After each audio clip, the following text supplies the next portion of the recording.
Lahat ng palengkeng binisita namin, may mga available na commercial rice. Pero walang ibinibentang NFA rice. Ma'am, wala na kayong NFA rice? Wala na po. Simula pa kailan? Mga November o December po. Paano pag may naghahanap ng NFA rice? Eh, wala po kami magagawa. Sabi nila, wala na daw makuhang NFA.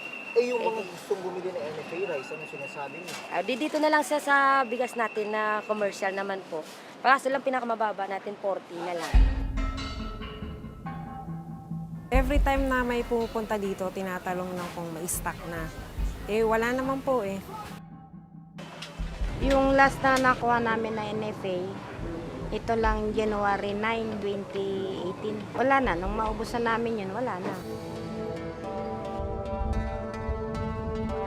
Pinuntahan ko ang pinakamalaking warehouse ng NFA dito sa National Capital Region o NCR. Itong NFA-NCR warehouse ang nakakatanggap ng pinakamalaking supply ng NFA rice. Katunayan, 35% ng supply ay dito napupunta. Dati, dito sa warehouse na to, mahigit 30,000 bags ng NFA rice ang nakaimbak. Sa ngayon, nasa may 300 na lang. Nakakandado ngayon yung warehouse, hindi kami pinayagang makapasok dahil nga under fumigation.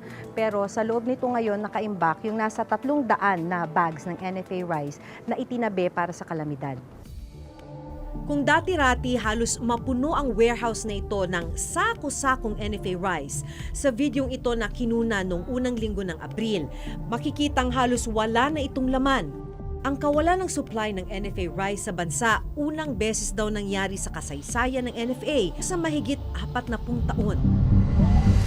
Ayon sa warehouse manager na nakausap namin, unang linggo ng Abril nung huli silang makapag-distribute ng NFA rice sa mga retailers sa Metro Manila. Sa ngayon, ma'am, wala ng NFA rice sa public markets, Yeah, di ba, ma'am? wala na. Wala na. So, halimbawa, yung mga kababayan natin dati na umaasa na may 28 pesos. 27 tsaka 32. 27 pesos at 32. 32. So, yung mga kababayan po natin na umaasa na pagpunta nila sa palengke, merong 27 pesos, pinakamababa na nilang mabibili.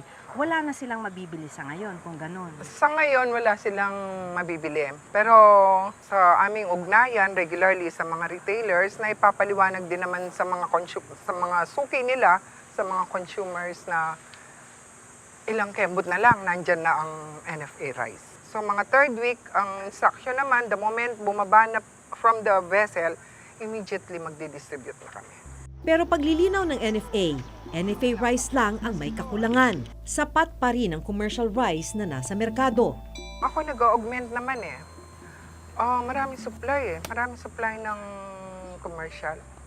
Ang mahirap, kung wala ng NFA rice, wala pang commercial rice. Tinatawag ng ating presidente, yung mga traders, yung mga farmers, para mag-commit silang magbaba dito sa NCR ng mababang bigas, like yung presyong 38 at saka 39 na tinag nila as tulong ng bayan.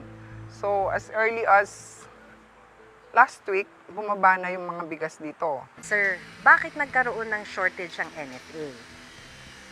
Yung nangyari, magkaiba ang pananaw ng ating pong NFA Council at saka NFA Management kay Administrator Aquino. Iba ang pananaw kasi during that time, yung sinasabi natin, dwindling na yung stocks ng NFA. Klaruhin ko lang, Aquino, wala tayong kakulangan ng bigas nationwide kasi marami tayong bigas yung nasa commercial. Yung kulang natin is buffer stock ng NFA. November 2017 raw humingi ng permiso ang NFA Administrator sa NFA Council para makapag-angkat o import ng bigas. Pero hindi raw ito inaprubahan. Kailangan ng approval ng NFA Council bago makapag-import ang NFA. Sinabi namin sa NFA Council na dwindling na yung stocks natin. At that time, ang presyo po ng local palay, yung procurement sana natin sa ating mga magsasaka, ay tumataas. That time, ang sariwa natin is already 19 pesos to 22 pesos. So, hindi tayo makakabili for a buffer stock from the local procurement because mataas ang presyo ng sasakaan natin. The council decides collectively when to buy rice, at what volume, and at what mode of procurement to be used in buying. Because for all you know, if we keep on buying without taking consideration of the times where our farmers in the Philippines are harvesting, it is going to create a negative impact on our farmers. Pero bukod sa problema sa kakulangan sa supply ng NFA rice, may ilan pang isyong kinakaharap ang NFA. Sa dokumentong ito na isinumite sa Office of the President, inakusahan ni dating NFA Council Chairman Leoncio Ivasco si NFA Administrator Jason Aquino ng pagkakasangkot sa irregularidad sa ahensya. Kabilang dito ang pagbibenta umano ng NFA Administrator ng mahigit 10 million kilos ng NFA rice sa ilang rice traders sa Bulacan na dapat sana ay nakalaan para sa Region 8 o Eastern Visayas. Kinwestiyon ang pagbibenta lalo na't pababa ang supply ng NFA rice sa Eastern Visayas na itinuturing na calamity-prone area.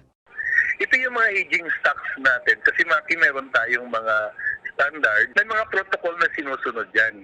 May tinatawag tayong quality audit, may laboratory testing, magmula sa province, papunta sa region, papunta sa central office. Pag lumagpas ka sa standards mo at may approval na may confirmation ng council at merong confirmation ng council yan, pwede mo i-dispatch yan.